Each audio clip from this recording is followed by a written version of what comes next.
حدیث پاک کی اتنی اہمیت ہے کہ کوئی شخص قرآن مانے اور حدیث مانے تو مومن ہے، لیکن کوئی اللہ کی کتاب کی ابھی بات نہ کرے، ماننا نہ ماننا تو دور رہا، صرف وقت کے پیغمبر کی حدیث کا انکار کر دے، اللہ اسے فرعون بنا دیتا ہے۔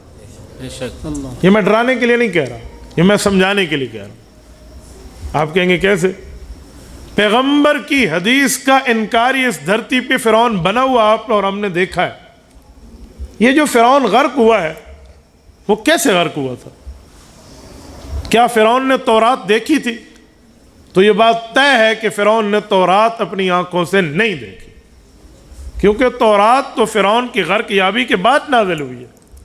تورات آئی ہے 40 لیلہ کے بعد، کوہ طور پر 40 راتوں کا اعتکاف حضرت موسیٰ علیہ السلام نے کیا ہے، اور یہ 40 راتوں کا اعتکاف تو فرعون کی موت کے بعد ہے، اور 300 تختیوں میں لکھی ہوئی الواح میں تورات کا ملنا تو فرعون کے مرنے کے بعد ہے۔